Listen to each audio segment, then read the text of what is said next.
Hello World Doll Day friends, this is Michael Canadas with the Carmel Doll Shop and the Grovian Doll Museum. This evening, or today, wherever you are, because this goes to, I believe, 66 countries. So it could be morning, could be night, who knows. Today it is day here, so I will say today, I want to share with you a couple of items that it's always fun to learn by handling. I'm not going to go into the company history because we've done a lot of videos on the subject matter of the Kestner company, which was really, I think, probably in the mid to late 19th century, early 20th century, was probably one of the top doll manufacturing companies. Now that being said, when you're in business, you either follow a trend or you lead a trend. And what I want to share today, I think it's in history, it's safe to say that in this case, the Kestner company was following a trend. So what I want to share is 2 box sets of Das Wunderkind. So think about that. That is a wonder child. What could that possibly be? So we've got a nice big box here, and I'm going to open it, and it's going to be nice and snug because David just did some repairs. It was falling apart, and now it's back to its original tautness. So I'm going to put her or him there so you can see, and then I will lay the box lid like so, and then I'm going to go over here and open this box, and you can see it has basically the same label, just a little smaller and a different coloration. And here we have 2 sets of Das Wunderkind, the Wonder Child. Those of you that follow our videos, we've shown this before in a Christmas video about unboxing because it was a Christmas gift. But this came in our door, and I think what's fascinating about this is we have 2 different sizes, and we can see a big portion of what the Kestner company did with the character doll movement. Because this face, and this face, these are all characters. This face and these other 2 are characters. And you can see in each box is the classic glass-eyed dolly face doll. Now, and to my knowledge, these sets of Das Wunderkind only come with 1 dolly face doll. And the numbering system that you'll find so far, because we don't know what's out there and available, so far they have gone from number 170 into mold number 190. So what is interesting about this one, and I think it's fascinating, so this is the 171, which a lot of collectors call Daisy, and then you have mold 180. I think I've got that right. Let me just do a little peek. So we've got 180, and I believe then the next one is 185. Let's see if we've got it. I think that's an 85. Let's get that. Where's that 86? Let me look. No, this is 86. I could see that. And then this one, who's got her loosey-goosey original stringing, is 187. So what I thought it was fascinating that this box set managed to get all of the molds into the one 80s. And then in this set, they make it a little more trickier. I had to really work to find. So this is 178. This one.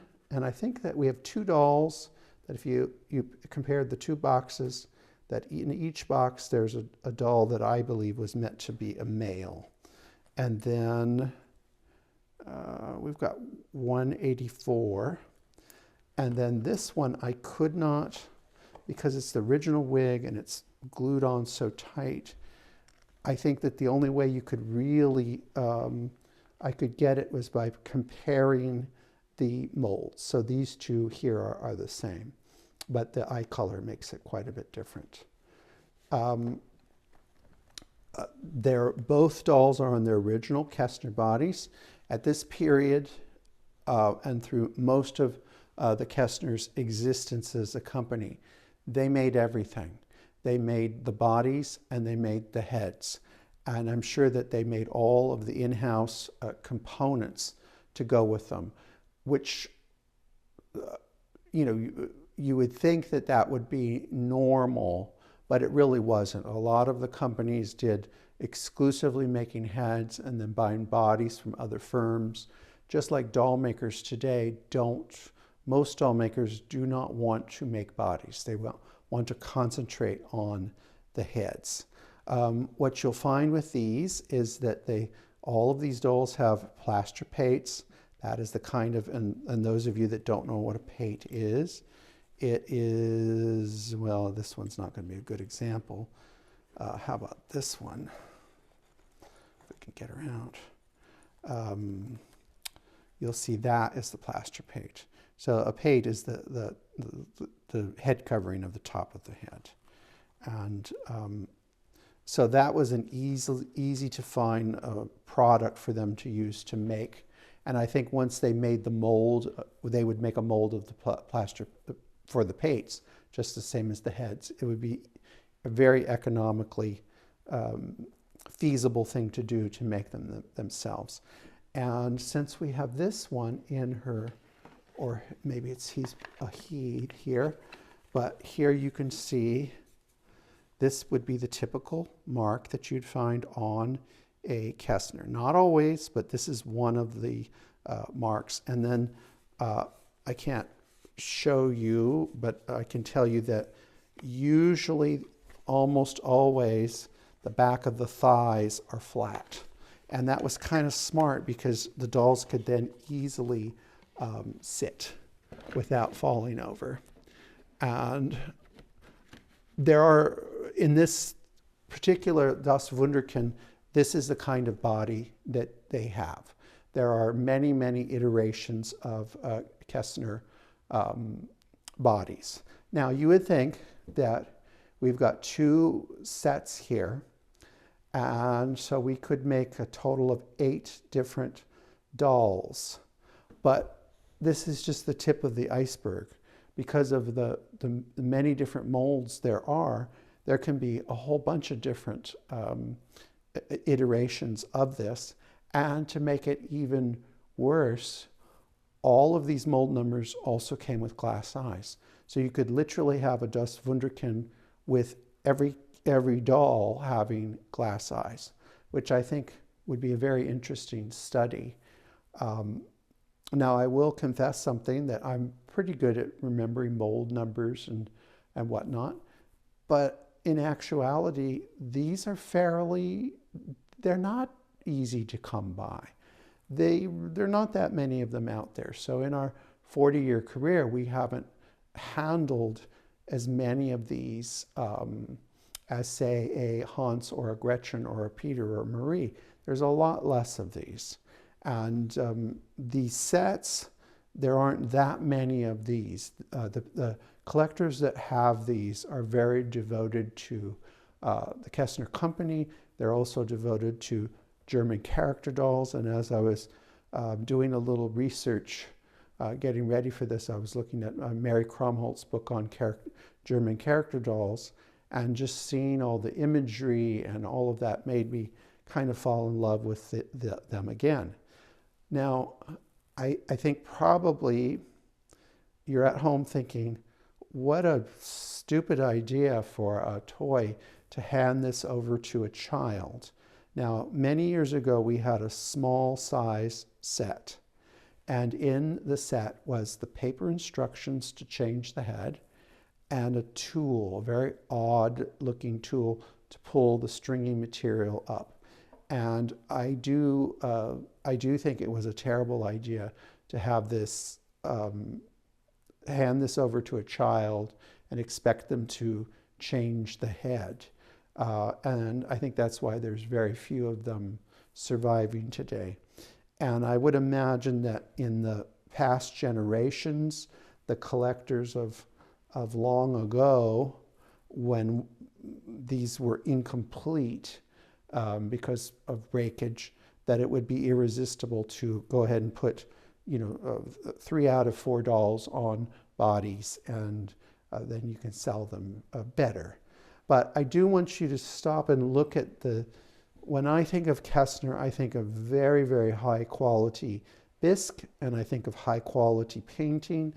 And where you really see that is when you have the character dolls, the decoration in the eye and the shading and the tiny little lashes. And another thing I want to point out is that these two character kids have open-closed mouths. And I know that's confusing to a lot of our newer collectors, and thank God we've got you guys. But what it is the mouth isn't open all the way through. So they would mold the upper teeth as part of the mold, which would have to do in the greenware stage. They'd have to do quite a bit of clean out work and prep. So here we have the new Das Wunderkind with their open mouths that are all molded. And then here we've got the old-fashioned girl. So she's been around quite a few years. So we have the open mouth that's cut through into the bisque, and then we have the teeth that are individual glass, not bisque. They're glass, the same glass that was used for the white of the eyes, and each tooth is an individual rod, and it's curved at the end, and then they're individually set. And I think that whoever was doing the teeth setting was very highly skilled because they're almost always very beautifully aligned. But I think it's just fascinating that even in this set, they had this new concept, but yet they kept the old. And I feel that what we're doing is with this 180 mold, it's almost like this is one expression, and we've got another second, and then we've got this expression, and then this is the full smile, because if you have dimples, you can't really have your dimples work unless you're smiling. I think they're just kind of a marvelous, they're a marvelous item, and they're a fraction of what, say, a very rare Cameron Reinhardt character would be, and they certainly add a lot to a collection. So I think that we will be back with more programming for you, and I hope you enjoyed this little segment of Das Wunderkind. Bye-bye.